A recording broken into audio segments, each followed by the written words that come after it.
Welcome to the Slingshot. Today's special guest is Veena Dubal. Veena is a professor of law at the University of California, Irvine School of Law. Her work encompasses a range of topics, including the impact of digital technologies and emerging legal frameworks on workers' lives. She's the author of On Algorithmic Wage Discrimination, a forthcoming UC San Francisco research paper, which has been downloaded, get this, from SSRN a stunning 3,777 times, at least as of yesterday, since it was posted in late January of this year. Impressive. Professor Dubal received a BA from Stanford University and holds a JD and a PhD degrees from the University of California, Berkeley. And before joining UCI's law faculty, Veena was a professor of law at UC Hastings College of Law, as well as a resident fellow at the Center for Advanced Study in the Behavioral Sciences at Stanford University. Hello, Veena, and thanks so much for coming onto the Slingshot. Hi, excited to be here. Great. And joining me today, per usual, is Darren Bush, a law professor at Houston and author of a piece just this week that came out on the Sling that channels the Wall Street Journal editorial page in a single tirade against Lina Khan. That was great, Darren, and thanks so much for being here. How you doing? Good to see you as well. And yeah, I think my only sadness is that I didn't use all 87 pieces. Have you heard from Lina? Did she think it was funny too? I thought it was hilarious. I did send it to the FTC, so I'm sure it's making the rounds. So good. It was very funny. Well, today we're going to discuss Veena's work on algorithmic, that's hard to say, wage setting, as well as misclassification of workers. But because Wendy's proffer and subsequent retraction of its dynamic pricing plan has so dominated the Twitterverse, and my feed in particular over the last week, we must start there. So Veena, I know that the use of algorithms in setting wages and prices is of particular interest to you. I recall your Slate piece on Uber's surge pricing, which originally was, their surge pricing plan was originally broken out as a surcharge, but shifted into pure price discrimination. Now, Wendy's proposal to introduce dynamic pricing was quickly met with a public backlash, but many economists like Jason Furman and my favorite Washington Post columnist, Catherine Rampell, were quick to defend Wendy's conduct as a good thing. And my question for you is, what explains the disconnect between how economists and other corporate defenders perceive firm conduct like Wendy's dynamic pricing plan, and how non-economists, aka human beings, perceive the same conduct? Yeah, I mean, I think that economists, a particular subset of economists, neoclassical economists in particular, think of the world through efficiency, and maybe through a politics even of efficiency, that firm efficiency necessarily results in outcomes that are good for consumers, or by extension that are good for workers. And I think the rest of us live in the real world where we want predictability, certainty, where we want moral economies and moral practices, and the idea that prices and wages can be set through data that's collected maybe about us, unbeknownst to us, in ways that are sort of hidden and and in ways that we might not like or want, and that data can be used to manipulate how much we pay for things, or even worse, how much we are paid for our services, or our labor, is very unsettling. Very unsettling. It takes the human out of the economy and pretends that there is some sort of ideal price out there, or some sort of ideal wage, when we know through centuries of study through political economy and social economy that just doesn't exist. And so, the constant quantification of our worlds, and particularly of our economic worlds, it makes many of us, including me, really worried. And I think particularly for me, because of the nature of my research and the impact that I've seen algorithmic pricing have on low wage precarious workers, the real deleterious impacts are palpable. They're already here. They're not imagined. Yeah. So just selfishly, we put out a piece by Max Moran yesterday, and I tweeted it, and oh my goodness, I got back some pretty harsh stuff from the Herb Hovenkamp, the father of antitrust, saying that any price discrimination plan, and I'm paraphrasing, is output expanding and therefore must be a good thing. And then an FTC economist shot back with a paper that was touting the benefits of dynamic pricing. I Never saw mind that, the fact yeah. that it was by the owner of a dynamic pricing software firm. Well, we'll set that minor conflict aside. I don't know if you got to see these reactions. Yeah. If you had any response. I mean, this is how economists think. They're like missing something. What are they missing? So it's very ideological. I mean, I ask myself this all the time because it is so out of touch with how people live their lives and the kinds of worlds we want to create. And I think that they're on a fundamental level missing, on a really structural level, missing the ways in which laws structure the economy, and the economy is not just a system of freely formed contracts. It's not just that firms are not just the result of freely formed contracts; they're actually structured by the law itself. And then, so that, like, sort of at a meta level, I think they're missing that. But I also just think that there's just like this bizarre ideological commitment to particular kinds of imagined efficiencies, and the idea that efficiency necessarily is good. And in the consumer context, what good means has been sort of narrowly defined as low prices, which of course obfuscates everything that goes into pricing, including labor, including wages, where that work gets done, etc. And on the wage side of things, it's like the Fair Labor Standards Act never happened. All of this, like, they are living in a world that is analogous to, the Lochner Court, where any kind of intervention in wage contracts that is structured by the law, like the minimum wage, is somehow sort of amoral. It's really fascinating. I mean, I see this when I give talk. Like, to me, this is so clear, right? It is so clear that prices impact wages, that prices reflect wages, that prices reflect all kinds of other things that are not just these sort of metrics that go into efficiency algorithms, and that they're decided by firms for particular profit maximizing purposes, and that there needs to be a necessary, intervention there in many contexts in order for us to have good moral societal outcomes. And when I talk, I think there's been two kinds of generational shifts. There's been the folks who really understand the problematics of neoclassical thinking. Many of my students, for example, I'm just sort of amazed at the degree of skepticism that they have, and the deep understanding that they have of neoclassical economics as sort of an ideological apparatus.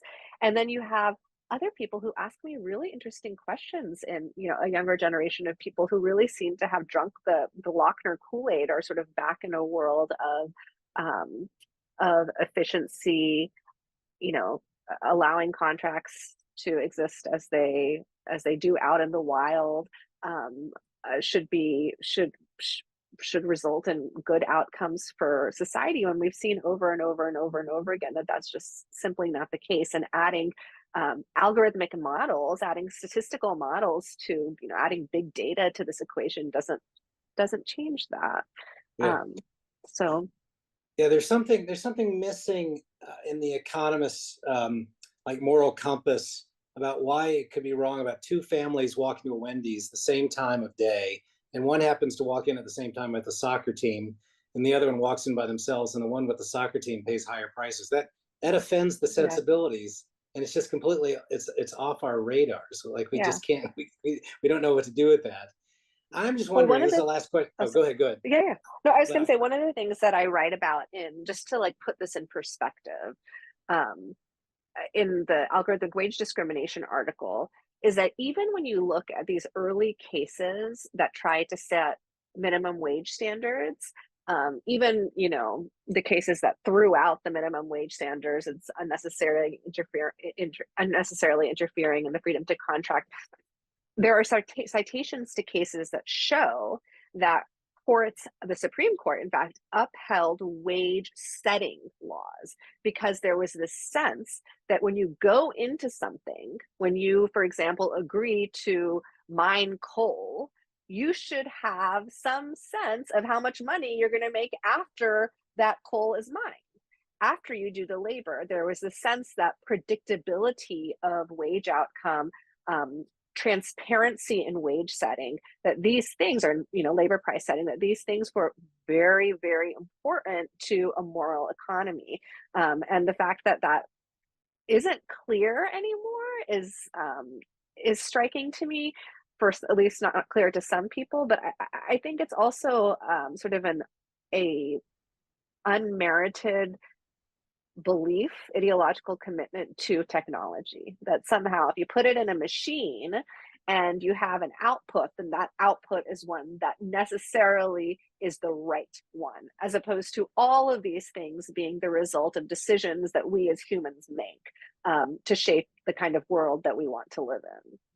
Well, I don't know what you mean by you don't that when you dig coal, when you mine coal, that you don't know what you get, because Tennessee Ernie Ford said if you load 16 tons, you get another day older and deeper in debt. So I thought that was pretty clear what you get out of the. Oh, you mean wages? So, um, so the other question, you all both were talking about neoclassical economics and sort of their focus on efficiency. And when you go to a heterodox school, you actually get these kind of broader critiques of neoclassical theory. You actually go and read the history of economic thought. You go read the original Yeah, pieces, and I don't think you get that in those mainstream Chicago economic schools, because they know the theory without the disclaimers, without the assumptions laden behind it, and they just kind of assume they're not there. yeah. So my I question think for it's you, easier. I think yeah. it's just easier if you just believe that the world is, that there is an ideal world built through a particular form of efficiency, then that is just like life is so easy, right? There's always an answer. And price discrimination, like if you go to a Wendy's, and so this whole thing about Wendy's and how price discrimination increases output is a classic example. So there's this notion that somehow Wendy's is going to use this to decrease prices, rather than to Right. increase prices. And it doesn't even, and in the minds of consumers, it doesn't even work like that. If I go to, it's almost like, oh, I should know that these prices are going to be different throughout the day.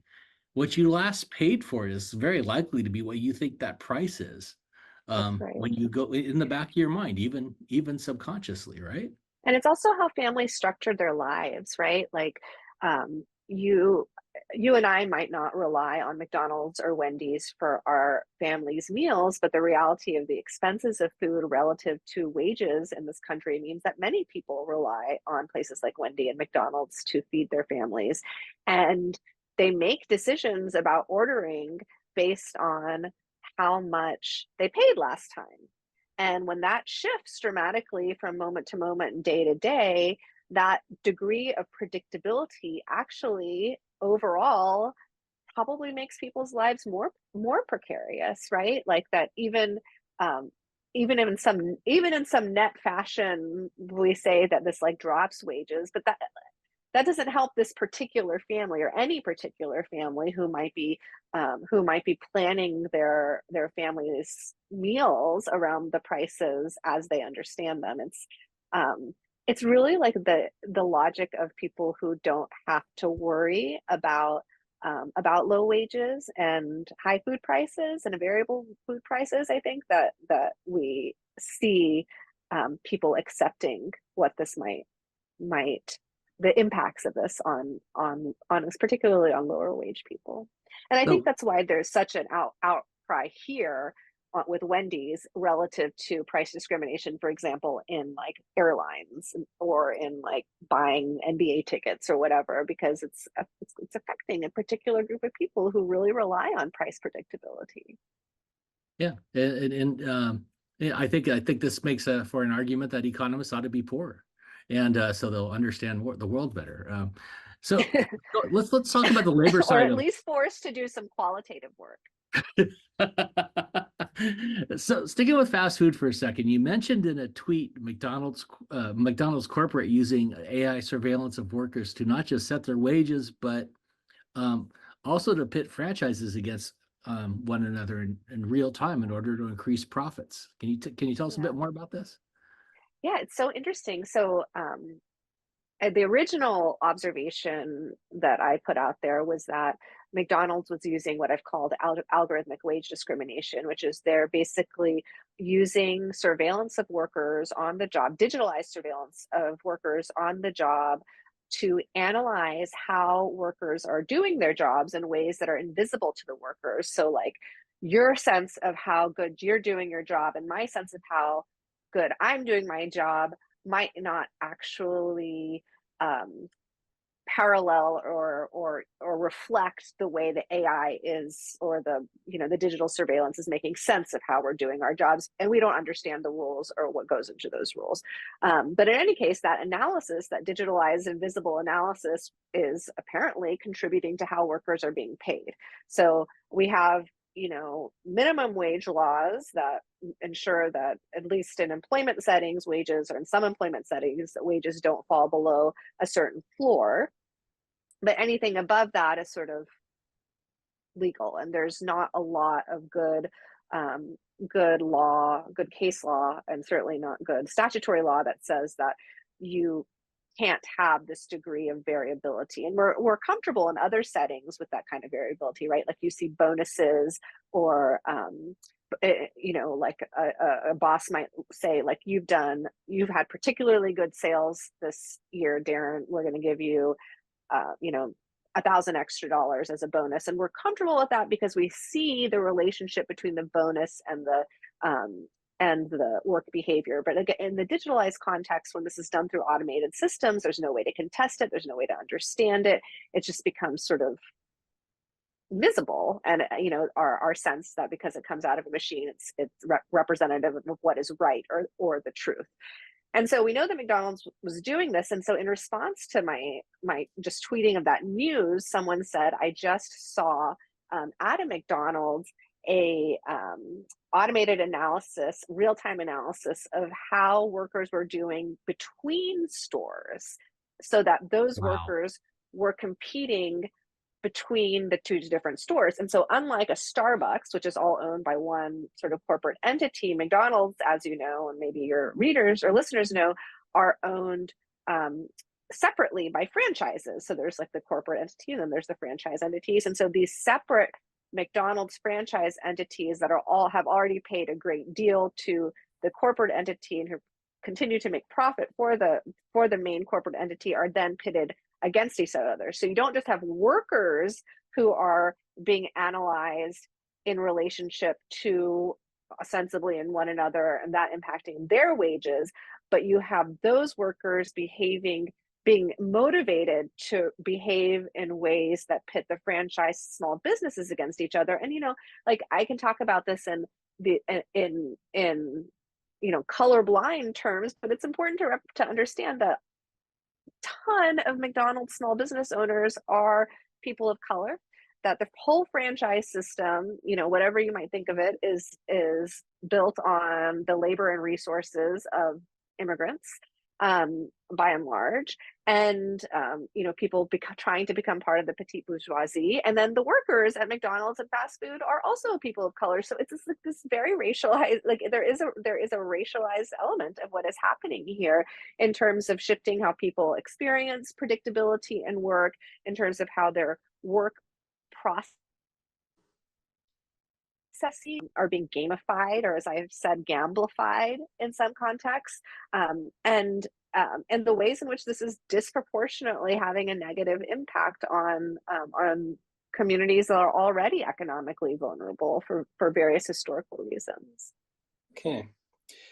Well, as you guys may or may not know, I'm the workers expert in a case against McDonald's that just got sent back. I didn't know.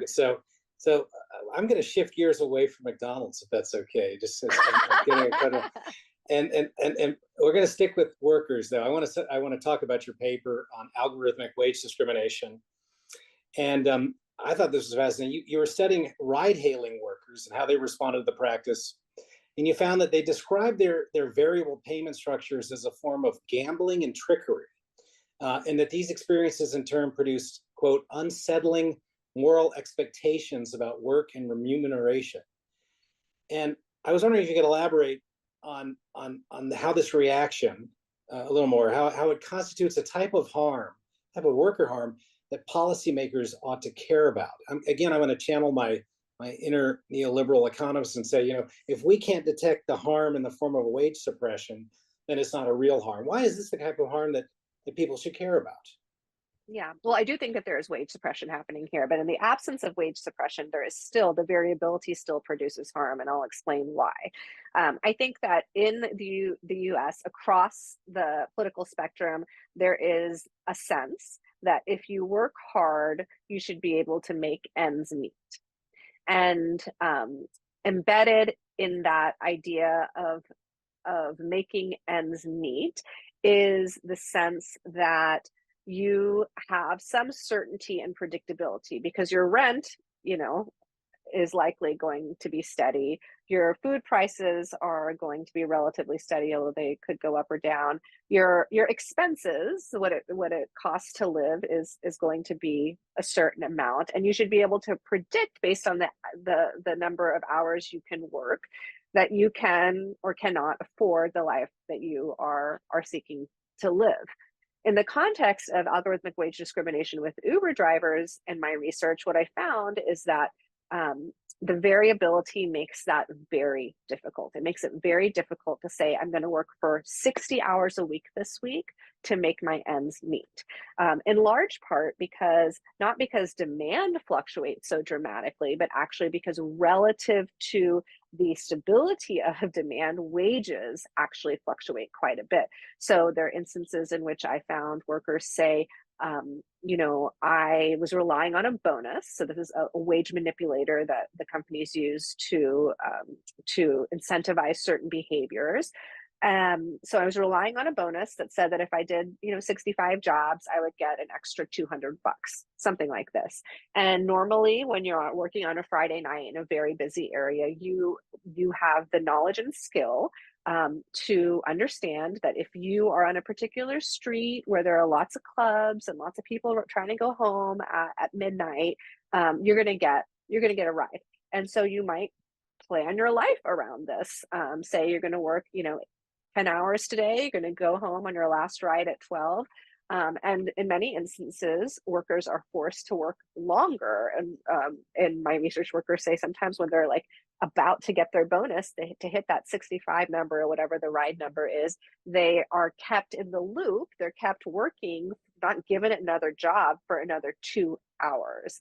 And the idea, of course, is that the company wants to maintain a certain degree of supply to meet fluctuations in demand. The result for the worker being that if they stop working when they had planned, they're going to earn $200 less. And many people can't work longer, right? Because you have to go take care of your kids. You have to take care of your elderly parents. You're exhausted from working for 10 to 12 hours, and working any longer is actually dangerous for you and for other people on the road.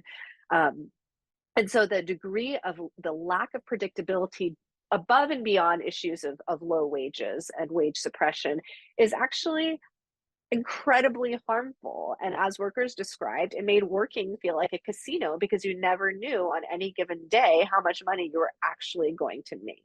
And again, this is an issue that given how low the federal minimum wage is, and the minimum wage of many urban and non-urban settings is, this is an issue that goes well beyond how low the minimum wage is to the issue of lack of predictability and certainty. And you know, just to say that this is precisely what we're talking about.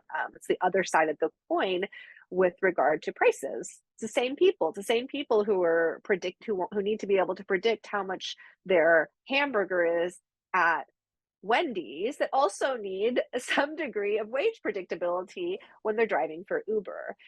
And the fiction of this like technological utopia disrupts the possibility of stability at both ends, of making ends meet at both ends. Very cool. That was very helpful. And now I want to ask you about this story in Forbes too. And this was about some employers at Taco Bell and Kentucky Fried Chicken, KFC. And very comfortable talking about those companies. Yeah. They've begun to use artificial intelligence. They've got a system called Riley. I wonder who that's named after, maybe you know, to track employees' productivity rates while on the job. And to assess their performance, the AI model, I just got this from the story, uses a collection of streams of video and audio data to review each employee's working status throughout the day. It's pretty vague. The information is used to assign bonuses to workers who quote unquote upsell products. And a franchisee who got interviewed by Forbes, a franchisee from Dairy Queen, said that sales are up, get this, 3%, which is huge, right? I don't know if that's huge, but they act like this big deal, since adopting Riley. And I just want to, again, channel my inner neoliberal economist. Why is this such a bad thing? Man, it's so dystopian. Don't hate.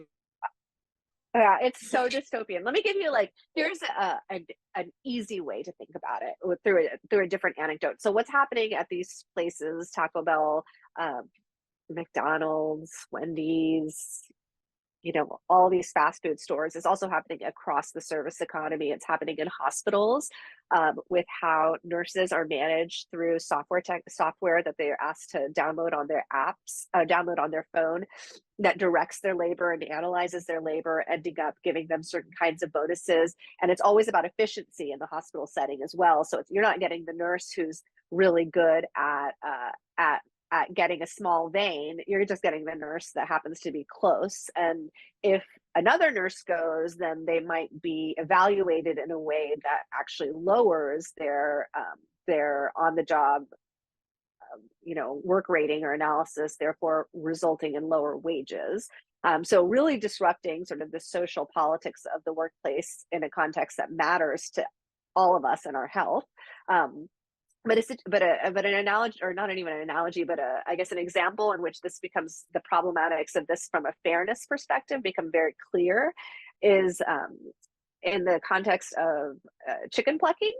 So there's a factory in which the chicken pluckers, the ones that are plucking the feathers off the chickens, have to wear a wearable that judges how fast they're plucking the feathers. And what workers found was that in this process, the wearable was picking up only some techniques of plucking, so that it was undercounting how some workers plucking because of the way that they did it, because of the way that they moved, and in turn was impacting their wages. So there was, the only reason that they were able to sort of figure this out was because this was like a smaller factory in which there was some inquiry into the efficacy of using these wearables. But this kind of thing happens all the time, and you only find out when you are able to have access to the machines, to the logic of the machines, and debate, and to be able to debate that logic. So you can imagine in any one of these settings, especially when what the rules are not clear, or when it is impossible to see whether even those rules are being properly applied in any work setting, that workers are unfairly getting overpaid, underpaid, paid in general, such that you have not just unpredictability of wages, not just unfairness of wage allocation based on a sort of problematic analysis of work, of how the work is carried out, but in addition to all of that, you have workers doing the exact same thing, making vastly different wages. And that becomes super problematic for organizing. It's a way that firms have attempted to deter unionization since the beginning of the Industrial Revolution, pit workers against each other. And you see that in the Uber and Lyft context all the time. You see workers who are like, oh my God, I made $4,000 last month. You made less than the minimum wage. Clearly, you're doing something wrong. When it's not that the worker is doing something wrong, it's that the system is intended to create these variable outcomes, which by their very nature divide the workforce. So in addition to all of these, these immoral outcomes that we are discussing, their impacts on the human psyche, on psychosocial outcomes for workers, on their ability to make material ends meet. There's also this other impact that we haven't really talked about and is not really discussed, which is that all of this results in union busting and traditional forms of union busting. There's at least one case that I cite to in the algorithmic wage discrimination paper in Japan, where a union says that these systems that are doing the exact same thing, it's an IBM case. They're using, can't remember the name of, Watson software to evaluate, I think, factory workers and give them bonuses accordingly, where IBM says the software is actually being used to union bust, that the workers who are organizers, who are more involved in the union, end up getting lower wages than anybody else, to disincentivize organizing. And so, it's yeah, I don't know if that answers your question, but I'm sorry, going neoliberal. to pass the baton to Darren. This is an observation for Darren, for anyone to respond to. Maybe Darren can respond to, just ask the question. But as I was reading the question, they're saying they're monitoring upselling. But you could just write into the contract, for every sale that you make, we're going to give you a commission of 15%. Why do we have to have AI technology monitoring upselling Exactly. activity? Anyway, sorry. Because there are all these other nefarious aspects to the AI monitoring, what it makes possible. Yeah. Okay. Sorry. I just had to get that out. Darren, go ahead. I know you were up about wage discrimination, just really quickly before I ask you about California for a minute. Yeah. You've seen the movie Mate One? You ever seen that movie? No, what is it? Say it again. Mate One. It's a John Sayles movie about the coal mining massacre. You have to see this. There's a great line in there where the child preacher kind of talks about wage discrimination. Oh, yeah. So I'll send you the email about Darren it. is always good for please. Oh my gosh, completely arcane allusions during each podcast. I love it. It makes me popular at dinner parties. If I'm completely culturally inept. I could tell you about 1960s Bollywood movies that my parents watched, but other than that, all right. So, more recently, I can tell you about Paw Patrol. I can give you Paw Patrol references, but nothing much more. Well, see, you're more culturally tuned in than I am. So let's talk Prop 22 in California, and I'm kind of thinking about what you said about the excess capacity that Uber draws upon, and this whole neoclassical notion of wage discrimination increasing output. Right. Yeah. So you would think if you're doing surge pricing, then why do I need to have another mechanism for excess capacity? What I'm a little even with my neoliberal Happy Meal hat on, Hal, I feel a little kerfuzzled here. Can you walk me through this? Well, do you tell me why do you think you need it? Because I probably have a competitor named Lyft. So I'd rather keep my wages. I would rather keep the surge pricing down, and so I'm suppressing the payments out to the supply by doing that, which suggests that there are instances where surge pricing is output restricting, which is contrary to neoclassical theory. So it just makes me very confused. But talk to me about Prop 22. I haven't been following it closely. Yeah, so Prop 22 is as I've said, probably the worst labor law that's been passed since Taft-Hartley, a work-related law that's been passed since Taft-Hartley. And what it does is it creates this fiction of a platform worker.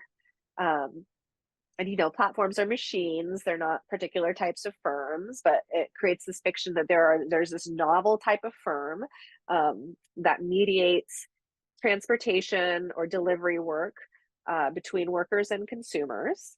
And that because this is a novel type of firm, the workers don't need all the same employment protections as the worker at McDonald's or the worker at Walmart. And what it does is principally it says that workers are not going to be paid for all the time that they labor, that they're only going to be paid after the work is allocated to them. And once the work is allocated to them, then for that period of time, from the moment of allocation till when they complete the job, then only do they have some kind of minimum wage. The problem, of course, is that this leaves the unengaged time, the time before their allocated work, but when they are looking for work, not just unpaid, but as a node of power, both temporal and spatial power that the companies use to control worker behavior and to suppress wages. So unlike traditional piecework, so I and others have analogized the way these particular companies pay workers to piecework. Again, there is an additional degree of unpredictability, two additional degrees of unpredictability. In traditional piecework, say, when immigrant women were working in tenements in the early part of the 20th century, making belts, women workers were paid a fraction of what male workers were paid in the factories, because they were paid by the piece, even though they were doing the same work. But the logic there was that at least they knew how much they were making per piece, and they could do that work at any time. Now, it turned out that this meant that they worked all the time, either doing reproductive labor or working for the factories, making very, very little and having almost no time to engage in the political process, to engage in luxury or to leisure or family life, to have any degree of life outside of reproduction or production, as the case was. But at least there was this degree of small predictability. If the piecework that is produced by these digital machines, you have no idea how much you're going to get paid per piece, because that is determined also, as you know, through this obscure algorithmic process that the companies have refused to make transparent. They call it upfront pricing. And in addition, the time that it takes to earn any given amount of money is controlled through this unengaged time period, which is again completely in control. The companies completely control. So the example that I gave earlier in the interview, where I said, someone was waiting, a worker might wait for 2 hours before they get their next ride in order to get their bonus. Those 2 hours of waiting for work, of engaging in labor that benefits the company, in which you pay for gas, wear and tear on your car, insurance, you might get into an accident, all of these things goes unpaid.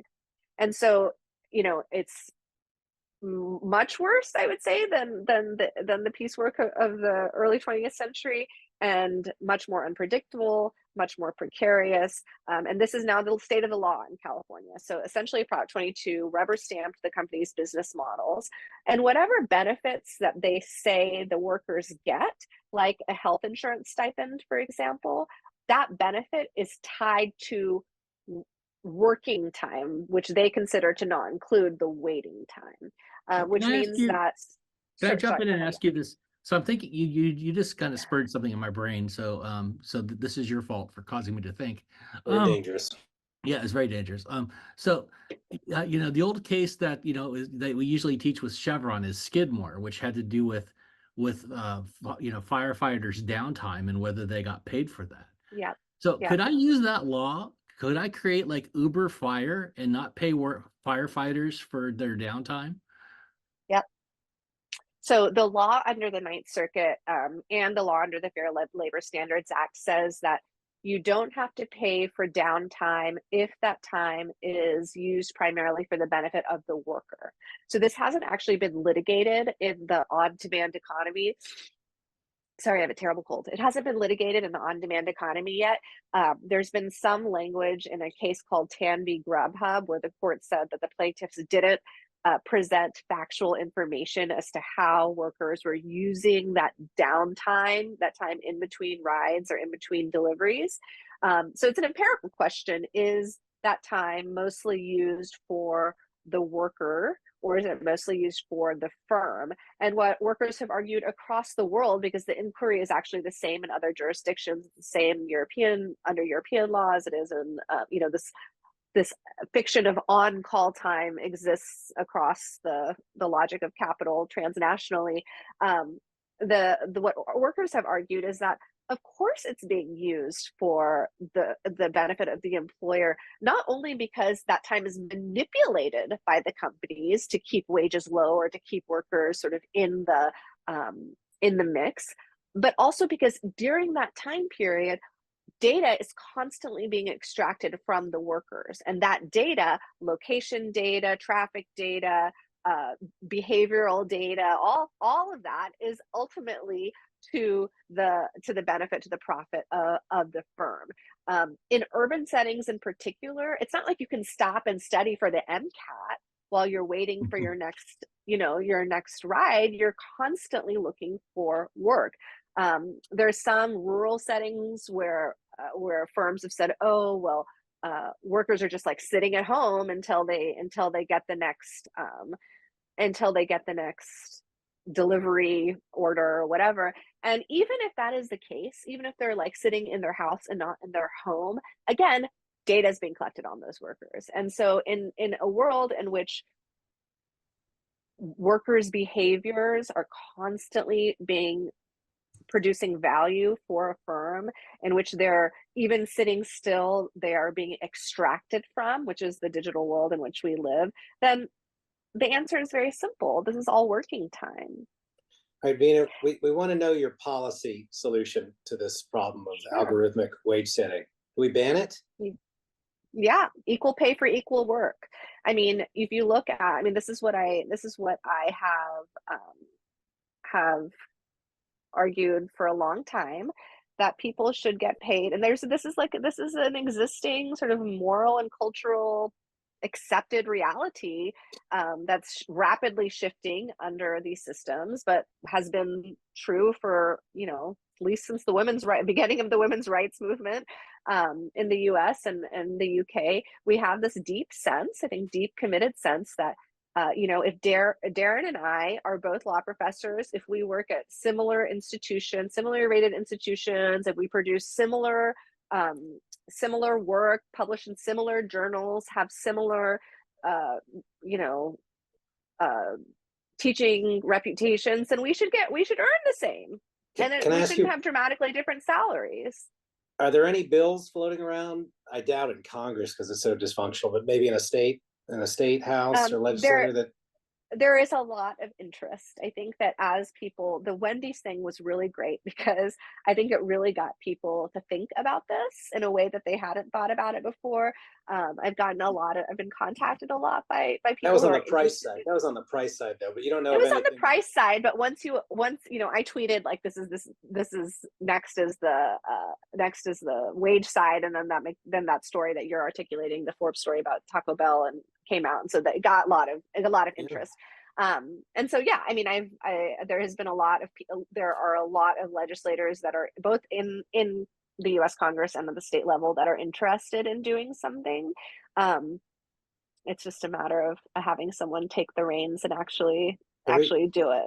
Every time you see something scary, you want to ban it. Go ahead, Darren. That was a riff on someone's big. That was a reference. I get one arcane reference too for a podcast. Fair enough.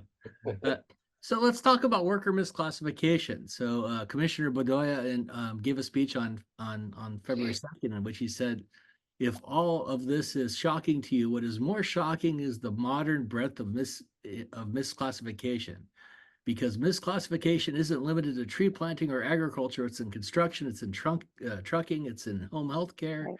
in home cleaning and janitorial work, and on and on. And so, and the Chamber of Commerce, of course, friends of the worker, say that the FTC should,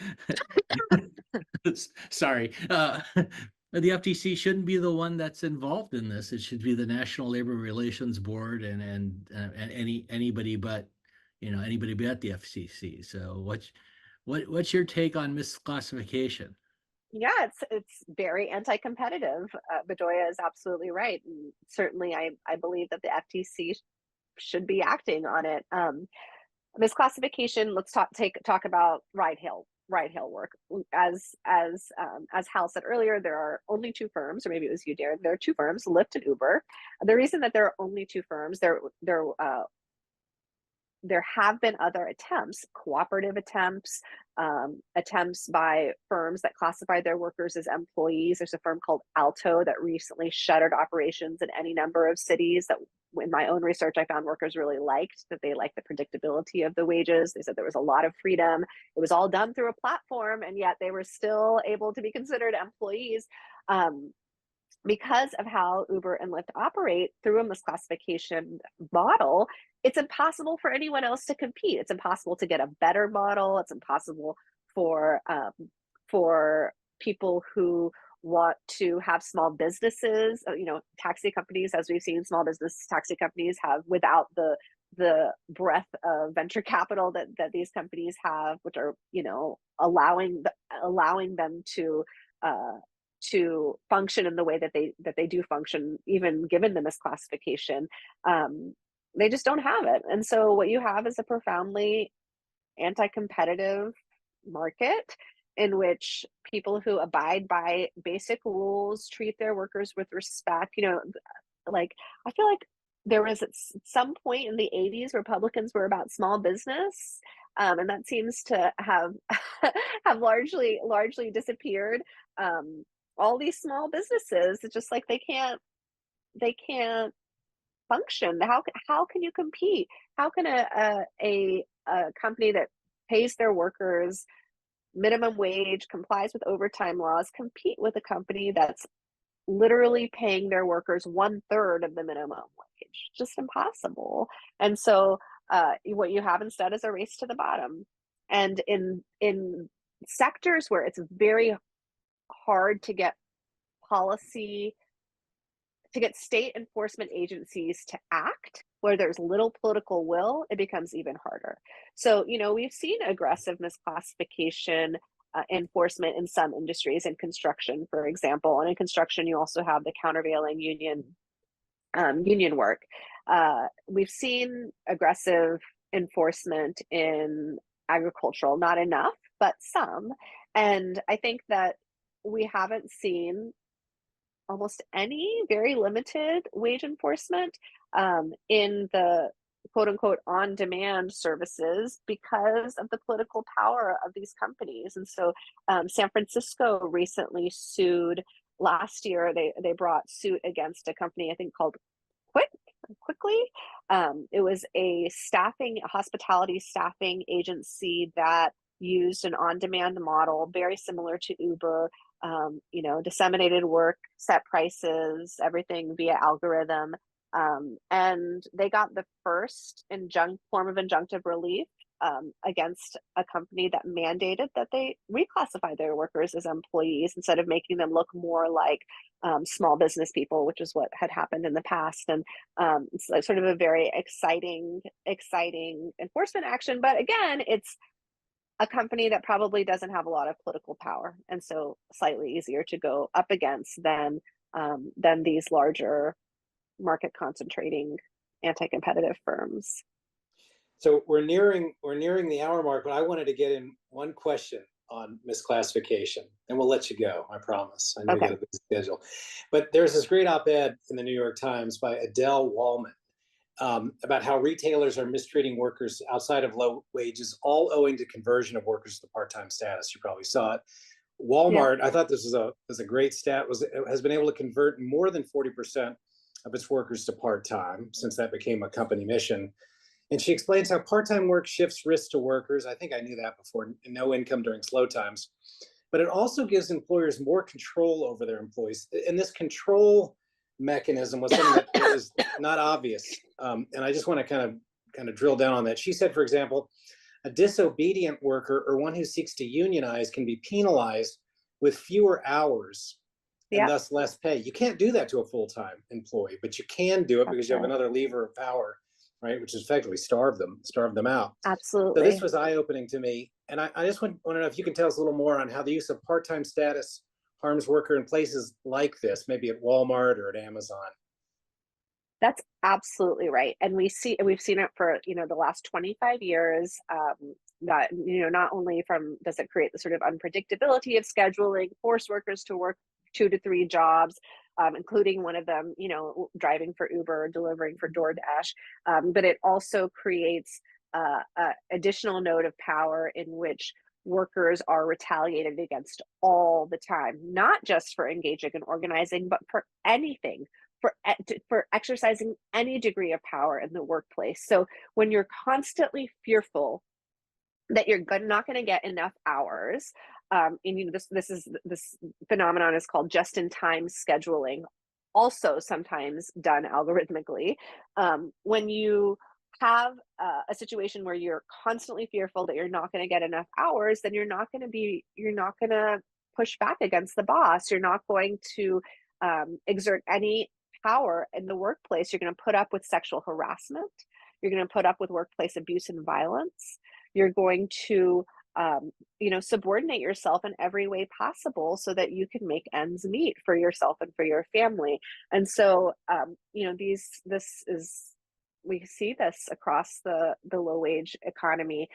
Interestingly, my former colleague at UC Law San Francisco, Joan Williams, who is just this, behemoth theorist and empiricist in the world of work and gender, she did a study with Gap that standardized work hours, and the outcome was surprising, I think, to everyone involved, which is that revenues actually went up when workers had predictable full-time work. What that takes away, though, is precisely what you've articulated, which was just to say, maybe going back to something that Darren articulated, just that sometimes this isn't about the bottom line. Sometimes it's about power. It is a useful tool to be able to have pliable, precarious, fearful, scared, and poverty-stricken workforces, because you can be very flexible with those workforces. Yeah, it seems to me like it's like the old, minimum wage argument where people talk about, well, what, if minimum wage increases, then, it's the end of the world, when actually oftentimes we see that productivity goes up with those That's right. minimum wage increases.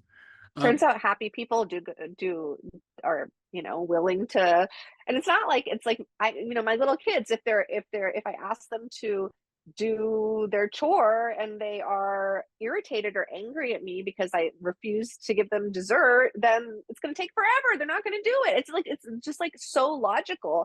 But there's a lot of, I think, as we've discussed from the very beginning of this conversation, a lot of illogic in the way that people understand the world. All right, so last question for you, and then we'll let you go. But how do you compel firms to hire workers on a full-time basis? What do we use? Tax? Do we? The carrot, stick? What do we? All of the above.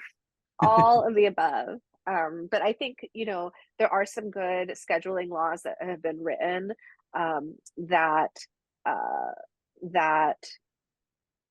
mandate full-time work in some contexts. I think that, again, that in many sectors, that's probably the appropriate way to move forward, at least for a certain size of firm. But yeah, I think, why not also have tax incentives? Why not also, why not also throw everything else at this kitchen sink of a problem to make it possible for people to have good predictable wages and good predictable hours. And I will say that firms like that misclassify their workers don't want that. They completely rely on the temp economy, on the casual labor, on the fact that people need 2, 3, sometimes 4 jobs to make ends meet. And so the pushback that you will get from any kind of towards any kind of law that mandates full-time scheduling or that incentivizes full-time scheduling is not just going to come from those employers. It's also going to come from people who claim to not be employers. All right. Well, I think that's going to be a wrap. So thank you so much for coming on the show. I hope you had fun.